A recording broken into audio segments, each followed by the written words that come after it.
ونستغفره ونؤمن به ونتوكل عليه ونعوذ بالله من شرور أنفسنا ومن سيئات أعمالنا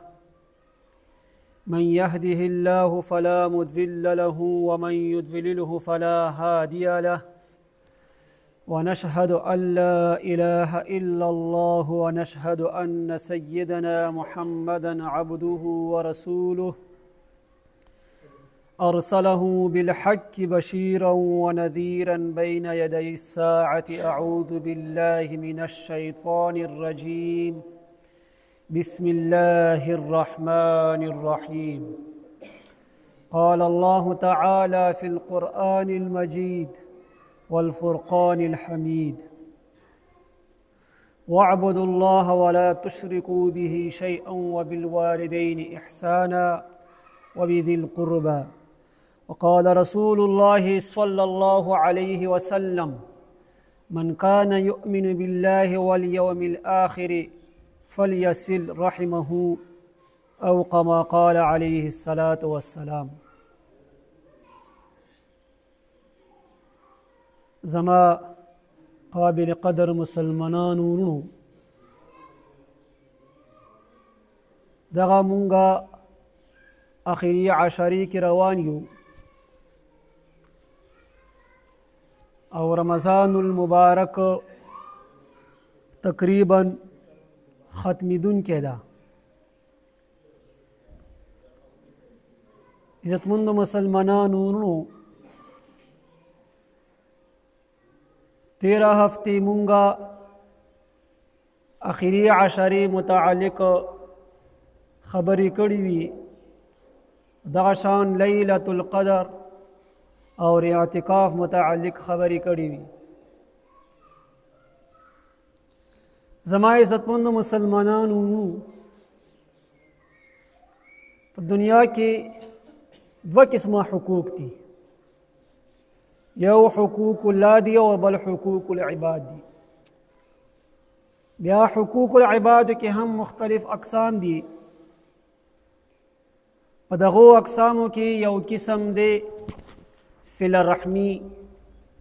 یعنی د خپلوانو سره احسان کول. نن به ان شاء الله العزیز اندی متعلق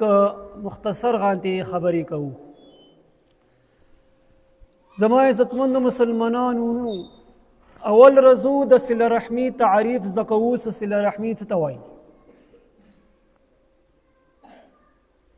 علماء لیکلی دي صله رحمی دې ته وایي چې یو سړی د خپل طاقت موافق خپلوانو سره احسان کوي.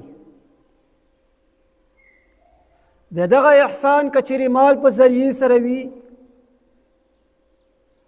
یا په خدمت کولو سره وي یا په ملاقات یا سلام اچولو سره وي، خو مختلف شعبې دي. کچېرې ستا رشته داران غربا وي، فقرا وي او ته ورباندې لږ اوچت وي مال په لحاظ سره، نو تا دپاره ضروري دی بلکې واجب دی چې ته د خپلوانو سره څه شی وکړي؟ احسان وکړي. زما عزتمندو مسلمانانو دغه شو صله رحمی تعریف، د خپلوانو سره احسان کول. صله رحمی حکم داغه دی علماء لیکلی دي چې صله رحمی کول دغه څه دي ضروری دي او واجب دي. خپلوان خو دغه ضروری دي بلکې ستا خپلوان نه وي، ستا په ګوند کې نور خلق وي مغو سره هم صله رحمی کول دا څه دي دغه ضروری دي. او څوک څه صله رحمی نه کوي که رحمی کوي خپلوانو سره تعلق کټ کوي یا کټ کړی وي، علماء لیکلی دي چې دغه ګناه دی او ګناه سره سره ګناه کبیره هم ده. مطلب غټه ګناه دی او دا داسې ګناه دی دا داسې بدترین عمل دی چې د دې سزا هم انسان ته ډېر زر ملویږي څوک چې هم قطع رحمي کوي د دې سزا انسان ته ډېر زر ملویږي نو داسې قسم روایات په احادیثو کې دغه څه دي موجود دي دغه شان څه کوم آیات ستاسو مخکې ما وړاندې کو الله جل جلاله فرمایي واعبدوا الله ولا تشركوا به شيئا وبالوالدين إحسانا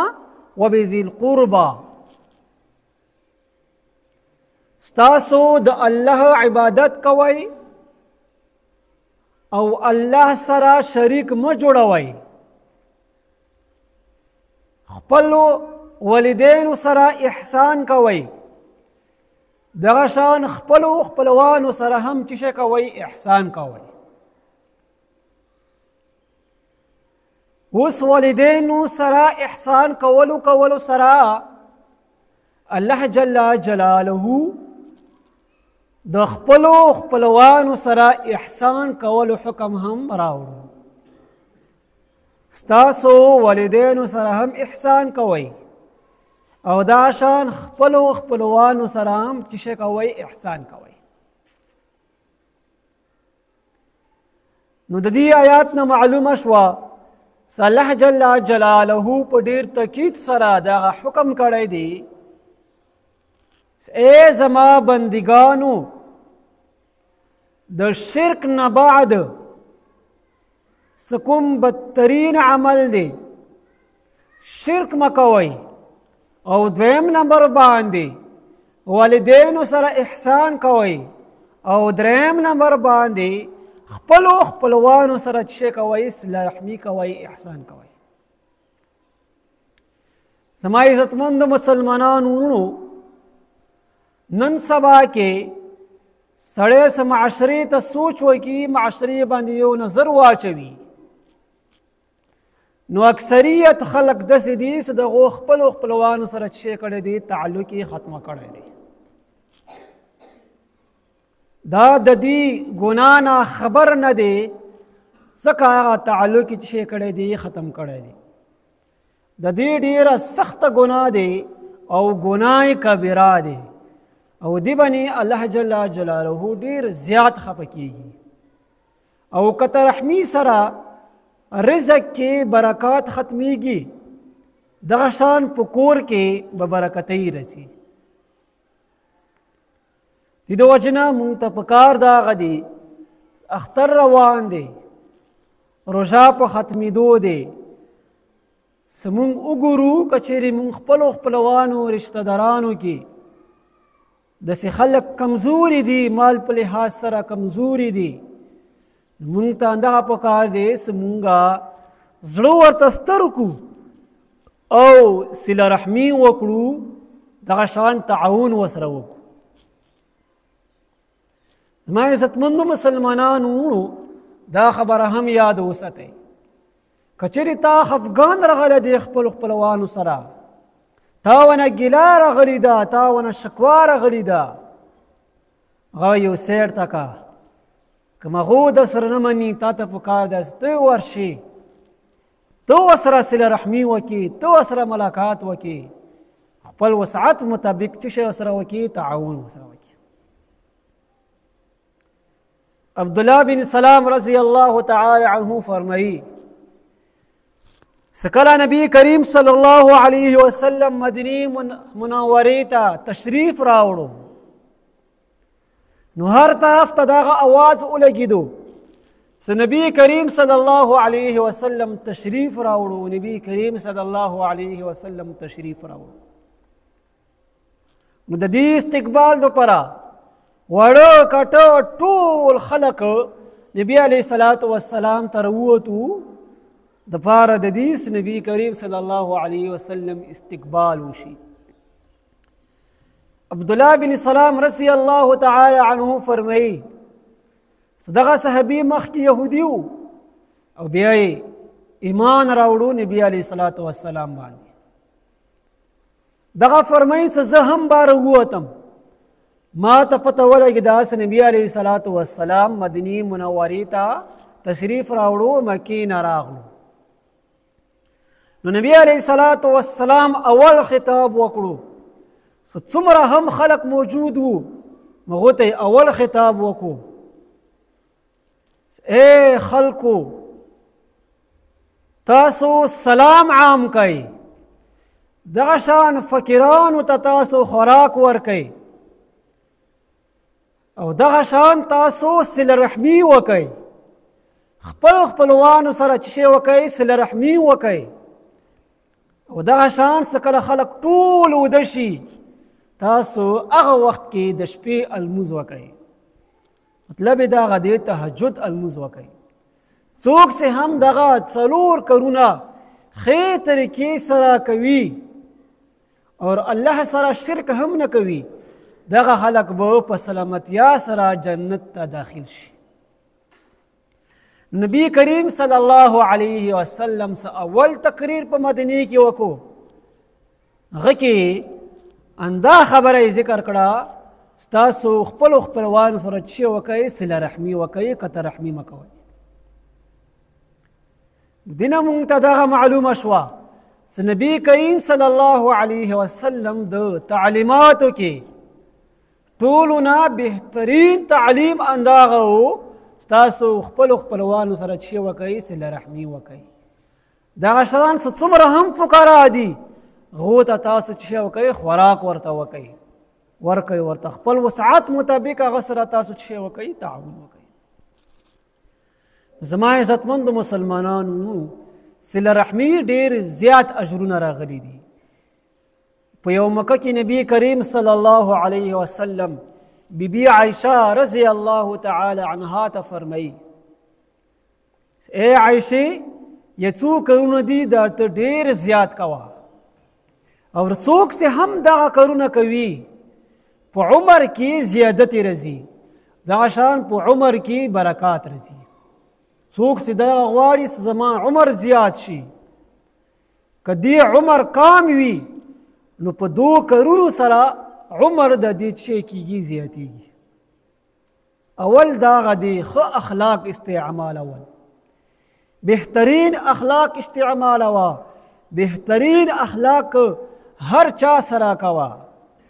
فهم دغه دی صلة الرحمي، صله رحمي کوه، خپل خپلوانو سره صله رحمي کوه. او دغه شان بهترین ګاونډ، هغه ګاونډ څخه بهترین وي غا تا سره خوي. دغه 3 شیزونه چې کوم دي دې سره عمر کې زیادت راځي، او دغه شان په عمر کې برکت راځي. نو په دې کې یوه صله رحمي هم ده. څوک چې هم صله رحمي کوي قطع رحمي نه کوي نو د دې په عمر کې چې شی رسي برکت رسي او زیادت رسي، عمر یې چې کېږي زیاتېږي. زما عزتمندو مسلمانانو وروڼو موږ ته هم همدغه پکار دي چې ښې طریقې سره موږ چې شی وکړو صله رحمي وکړو. دغه شان یو اوږد حدیث دی، خثعم قبیلې ولا یو کس ته نبی کریم صلی الله علیه وسلم ته راغلو. مجمع الزواید کې دا احادیث چې دی راغلی دی. یو کس ورته راغلو، یا څو صحابه هم نبی کریم صلی الله علیه وسلم سره ناست وو. نو نبی کریم صلی الله علیه وسلم نه تپوس یې وکړو، اے محمد آیا ته د الله رسول یې؟ نبی علیه الصلاة والسلام ورته وفرمایي او زه د الله رسول یم، الله لا طرفه رستولی، زه پیغمبر هم یم او رسول هم یم. بیا هغه قبیلې څه کوم کس دی مغا نبی کریم صلی الله علیه وسلم نه څو تپوسونه کوي. اول تپوس دغه کوي اے د الله رسوله ټولو نه بهترین عمل چې شی دی ما ته وښیې الله ما نه خوشحاله شي. نو الله رسول ورته وفرمایي چې ټولو نه بهترین عمل دغه الله باندې ایمان راوړل دي. څه یو سړی لګی شي الله باندې چې راوړي ایمان راوړي. بیا هغه قبیلي کوم کس دی هغه ورنه بیا تپوس کوي ای د الله رسوله دینه بهترین عمل بیا چې شدی د دینه بعد نبی کریم صلی الله علیه وسلم ته وفرمیلو صله رحمي کول صله رحمي کول ایمان نه بد ټولو نه بهترین عمل دی چې یو کس کې صله رحمي راشي زړه یې نرم شي بیا هغه کس ورته وفرمیلو چې دینه بعد بهترین عمل چې شدی نو نبی کریم صلی الله علیه وسلم ته وفرمیلو چې دینه بعد بهترین عمل امر بالمعروف نهی عن المنکر دی ستا خلق نیکو کرونو ته ربلې دغه شان بدو کرونو چې شي کوي دغه منع کوي دغه بیا ټولو نه بهترین عمل بیا هغه کس لګی شي بیا ورنه تپوس کوي چې یا رسول الله دا راته ووایاست ټولو نه بدترین عمل چې شی دی نو نبی کریم صلی الله علیه وسلم ته وفرمیلو ټولو نه بدترین عمل دغه چې دی الله سره شرک کول دی یو کس لګی سي الله سره چې وکي شرک وکي بیا هغه کس ورته وفرمیلو یا رسول الله دینه بعد ټولو نه بدترین عمل چې دی بیا ورته نبی کریم صلی الله علیه وسلم ته وفرمیلو چې دینه بعد ټولو نه بدترین عمل هغه دی څوک چې قطع رحمي کوي صله رحمي نه کوي زړه سخت شوی وي د خپلو خپلوانو سره تعلق ختم کړی وي او قطع رحمي کوي خپل خو پرېږدواس نور سره هم چې کوي قطع رحمي کوي صله رحمي ورکې نه وي بیا ورته هغه کس ورته وفرمیلو یا رسول الله دینه بیا بدترین عمل چې دی بیا ورته نبی کریم صلی الله علیه وسلم ته وفرمیلو چې دینه بعد بدترین عمل هغه دی چې یو کس لګی شي خو کرونو نه خلق چې کوي منع کوي او بد کرونو نه خلق چې کوي ربلی ورته مطلب څه خو کرونو څومره هم دي غنه چې کوي خلق منع کوي په خپله یې هم نه کوي او نور خلق هم په خپله یې هم کوي او نور خلق هم چې کوي بد کرونه ته چې کوي ربلی او نیک کرونو نه خلق چې کوي منع کوي نیک کرونو نه خلق منع کوي او بد کرونو ته خلق چې کوي ربلی دغه بیا ټولو نه بدترین انسان دی زما عزتمندو مسلمانانو تاسو اوږد حدیث تاسو واورېدو په دې کې ټولو نه بهترین عمل دا هغه دی چې هغه چې دی صله رحمي کول دي چې یو کس لګی شي خپل خپلوانو سره چې کوي صله رحمي کوي قطع رحمي نه کوي او ټولو نه بدترین عمل هغه دی چې یو کس لګی شي خپل خپلوانو سره چې کوي قطع رحمي کوي زما عزتمندو مسلمانانو ته په معاشرې کې څه ښه وخت تېرول غواړي تا ته همدغه پکار دی ستا به ډېره اوږده سینه بساتې ستره سینه بساتې دغه شان قطع رحمي به نه کوي صله رحمي به کوي او دغه شان بهترین اخلاق به استعمالوي ښه اخلاق به استعمالوي صله رحمي به کوي بهترین ګوند به ثابت کیږي دغه شی څه چا کې وي دغه په معاشرې کې هم بهترین انسان دی خلقو کې هم بهترین انسان دی دغه شان الله جل جلاله وړاندې هم بهترین انسان دی زما عزتمندو مسلمانانو اصل شی معاملات دي د لمونځ دین دغه نام نه دی چې یو کس 15 وخته لمونځ کوي بس دغه چې شو بزرګ ورنه جوړ شو یو کس تهجد کوي بس دینه دا بزرګ انسان جوړ شو تاسو معاملات ټیک نه وي تاسو پهله صف کې ادارې تا نه بدترین انسان ابل نشته بیا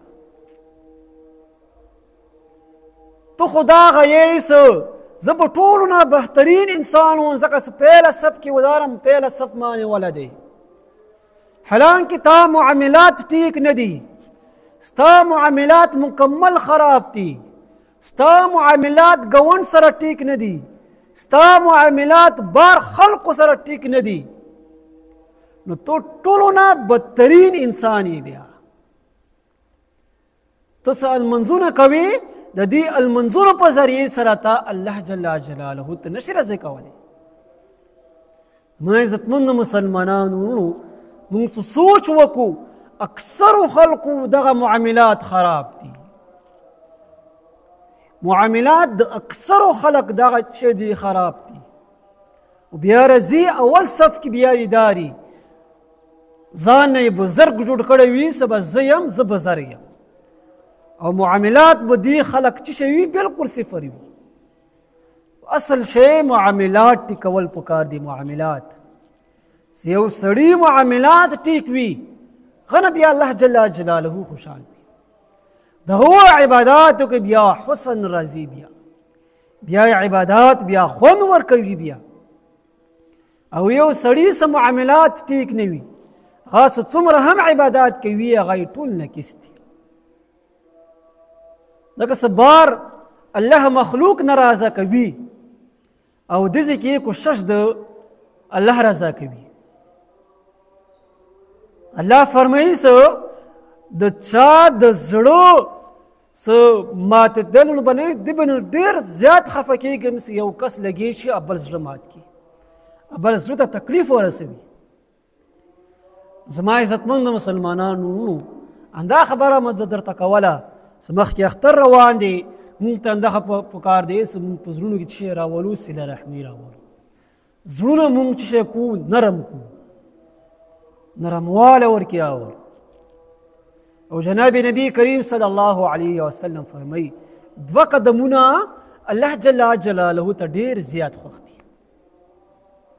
دوه قدمونه یو هغه قدم دی څوک چې د فرض المنځه ته هغه قدمونه کور نه کېږدوي جماعت طرف ته راځي. دغه قدمونه الله جل جلاله ته ډېر زیات خوښ دي. او دویم قدم څنګه الله جل جلاله ته خوښ دی هغه دی خپلو خپلوانو ته قدم کېدول. خپلو خپلوانو ته څه کوم قدمونه کېږدوي ته کور نه راوځې د دې مقصد دپاره څه زه خپلو خپلوانو سره ملاقات کول غواړم صله رحمي ورسره وکړې. اوس دا قدم دغه الله جل جلاله ته ډېر زیات خوښ دی او دې باندې الله جل جلاله ډېر زیات خوشحالېږي. زما عزتمند مسلمانانو موږ ته هم همدغه پکار دي چې موږ په ځان کې چې شی راولو صله رحمي راولو. زړونه چې شی کوو نرم کوو. دا خو شو صله رحمي متعلقه هغه متعلق چې شو بیان شو. زما عزتمند مسلمانانو د اخري عشرې ته الله جل جلاله ډېر زیات فضیلت ورکړی دی. تاسو ته 13 هفتې ما تفسیر سره خبره کړې ده. یو خو دې کې لیلة القدر دی بل خو دې کې اعتکاف دی بل اکثر خلک په دې کې سرسیا ادا کوي. صدقة الفطر ورته هم ویلی شي او سرسیا ورته هم ویلی شي. د سرسیا هم ډېر زیات فضیلت راغلی دی. جناب نبی کریم صلی الله علیه وسلم فرمایي عبدالله بن عباس رضی الله تعالی عنه نه روایت دی څه د سرسیا د خلقو دپاره نبی علیه الصلاة والسلام ځکه واجب کړې ده څه چا نه هم په رمضان المبارک کې څه قسم هم کوتهي شوي وي غلطي ورنه شوي وي بېهوده الفاظ ادا شوي وي. اوس که چیرې دې کاس سرسیا ادا کړه نو څومره هم څه دینه کوتهي شوي وي غلطۍ دې شوي وي هغه سرسیا ورته چې شوي وي کفاره ګرځېږي. نو څوک سے هم چا نه سے هم بېهوده الفاظ ادا شوي وي گناه ورنه شوي وي دغه شان احترام د رمضان المبارک نه شوي وي نو دغه کس سرسیا ښې طریقې سره ادا کړي حقدار ته یې ورسوي نو څومره هم څه دینه هغه لغزش شوي وي هغه ورته الله جل جلاله ټول د دې سرسیا په برکت سره شي کي معاف کړي. دغه شان حسن بصري رحمت الله علیه ډېر لوی بزرګ ته شوی دی. هغه فرمایي څه لکه څرنګې سجده سهوه المنځه دپاره چې شی دی کفي ده المنځ کې یو کس نه چې شی وشي غلطي ورنه وشي څه قسم کوتهي ورنه وشي نو څه کله هم سړی سجده سهوه یې وکړه نو د سجده سهوه سره هغه المنځ کې څومره هم کوتهي شوي وي هغه چې شي معاف شي ختم شي نو دغه شان سرسیا هم روژې دپاره دي روژې کې څه څه هم تانه کوتهي کیږي هغه چې شي هغه کوتهي سرسیا ټوله چې شي کوي ختموي او دغه ضروري نه دی بعض خلک دغه ګمان کوي چې دغه اختر په ورځ باندې پکار دی بلکې اختر المنځ نه مخکې ادا کول پکار دی څه کوم حقدار ته تی ورکوي چې هغه حقدار ښې طریقې سره استعمال کړي راولي دغه شان یو بل حدیث هم د نبی کریم صلی الله علیه وسلم فرمایي سرسیا ورکول بلدار دپاره څوک چې هم مالداره کس سرسیا ورکوي نو دې سره دغه چې شي د وجود پاک شي هر چې غریب دی غریب باندې سرسیا نشته دغه صاحب نصاب نه ده بلکې بیا هم همت وکړو چې زه سرسیا ادا کوم بیا هم سرسیا ادا کړه نبی کریم صلی الله علیه وسلم فرمایي صددی کس ته به الله جل جلاله دو چند مال و دولت بوته ورکړي یو کس غریب ده خو بیا هم سرسیا یې ورکړه همت یې وکړو نو الله جل جلاله به دې ته د سرسیې په نس باندې دو چنده به الله جل جلاله مال به هم ورته ورکړي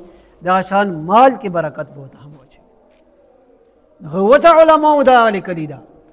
په دې باندې سرسیا نشته خو بیا یې هم سرسیا ورکړه دې باندې الله جل جلاله ډېر زیات خوشحالېږي بیا او څه مالداره ورکوي مالدار سره الله جل جلاله دغه شی کوي پاکوي دغه شان عبدالله بن عمر رضی الله تعالی عنه فرمایي د کوم آیات قد افلح من تزکا تحقیق سره کامیاب شو هغه خلق څوک څه پاک شول عبدالله بن عمر رضی الله تعالی عنه فرمایي دغه کوم آیات دغه د صدقة الفطر متعلق دغه شی دی نازل شوی دی د دې یو خادم خاص و دغه فرمایي چې کله هم عبدالله بن عمر رضی الله تعالی عنه اختر المنځ ته راووتو نو ما ته به وفرمایلو چې آیا تا صدقة الفطر ادا کړی دی نو که چیرې ما ورته ویلو چې نو عبدالله بن عمر رضی الله تعالی عنه دا به بیا جماعت ته لاړو که چیرې ما ورته ویلو چې نه بیا ته ما ته به وفرمایلو ته صدقة الفطر زر ادا کا ځکه د کوم آیات قد افلح ما تزکا دغه آیات دغه صدقة الفطر متعلق دا شوی دی نازل شوی دی زما عزتمند مسلمانانو د ټول تقریر خلاصان دغه شوه چې یو خو مونږ په زړونو کې چې شی راولو صله رحمي راولو صله رحمي سره الله جل جلاله ډېر زیات خوشحالېږي او بهترین عمل دغه دی شرک نه بعد بهترین عمل دغه څه دی صله رحمي دی او ټولو نه بدترین عمل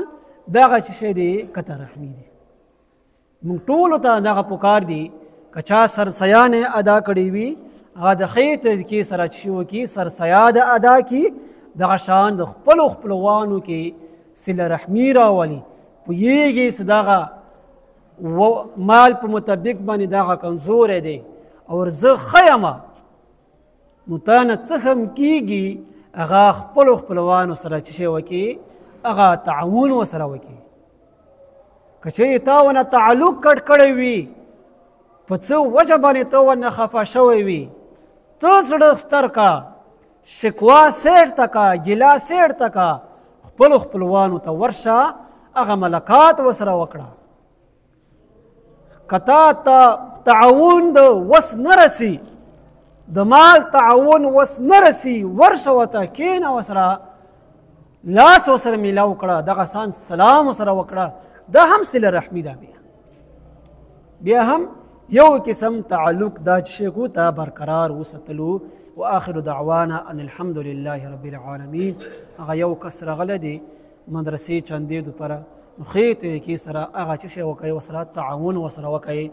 هغه واپس داسې لاړ شي، هغه په ډکو منګالو سره لاړ شي، ښې طریقې سره تاسو ته شی وکړي، دعاګانې وکړي، نو خپل وس مطابق هغه څه مدرسې دوپاره څه کوم طالب راغلی دی هغه سره شی وکوي، تعاون وکوي. دین علاوه انشاءالله نن ختم د شپې دیزې کې نو ټولو ته دغه دعوت تاسې ښې طریقې سره ختم کړي چې شی وکوي، شرکت وکړي. دین علاوه د جمعې نه ځنه بعد نن په مدرسې کې هم ترجمې ختم ده، که هغه ته څوک ځان رسولی شي نو هغه ته هم ځان ورسوي. واخر دعوانا ان الحمد لله رب العالمین. یا الله مونږ ګناهونه معاف کړي، یا الله خپله رضا ته نصیب کړي. یا الله څومره هم روژې دي، روژې کې مونږ څومره هم عبادات کړي دي، یا الله که تراویح دي، نوافل دي، صدقات دي، خپله روژه مبارکه دي، یا الله د ټولې قبول ور منظور کړي، الله د ټول قبول ور منظور کړي. څومره هم عبادات کړي دي، نفلي دي، الله ټول قبول ور منظور کړي. یا الله هغه شان مطابق مونږ عبادات ونکو، یا الله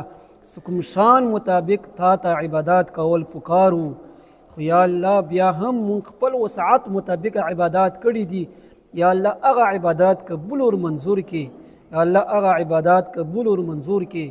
یا الله بیا ربنې په ډکو منګلو سره خوشحالۍ سره دغه روژه مبارکه مونږ باندې بیا راولې. یا الله روژه مبارکه مونږ باندې بیا راولې. یا الله په دې رمضان مبارک کې مونږ نه څه قسم هم کوتاهي نه شوي وي، یا الله غلطۍ نه شوي وي، یا الله ګناه به نه شوي وي، یا الله هغه ګناه مونږ ته معاف کړي، الله هغه ګناهونه مونږ ته معاف کړي، یا الله هغه کوتاهي مونږ ته معاف کړي، یا الله هغه کوتاهي مونږ ته معاف کړي. یا الله زمونږ په زړونو کې څومره هم شرعي ضروريات دي هغه ټول پوره کړي، یا الله ټول پوره کړي. بیمارانو متعلق دعاګانې وکړئ، چېرته څه هم بیماران دي، په دې مجمع کې څوک څه بیماران وي، یا الله صحت کامله عاجله مستمره ورته نصیب کړي. ملک دپاره خصوصي دعا وکړي، ملک بدنامنۍ دي، یا الله ملک امن راولي، یا الله ملک امن راولي. یا الله مساجد مدارس څومره هم علما دي، یا الله حفاظت وکړي، یا الله حفاظت وکړي، یا الله حفاظت وکړي. یا الله خپل رضا راته نصیب کړي، یا الله خپل رضا راته نصیب کړي. یا الله حلال رزق نصیب کړي، یا الله حرامونه مو وساتي، یا الله حرامونه مو وساتي. څومره هم څه خلک په مشکلاتو کې دي، مصیبتونو کې دي، الله ټول مشکلات ختم کړي، الله ټول مصیبتونه ختم کړي، الله ټول مشکلات ختم کړي، خپل رضا نصیب کړي. آخر وخت کې دا کلمه نصیب کړي، لا اله الا الله محمد رسول الله.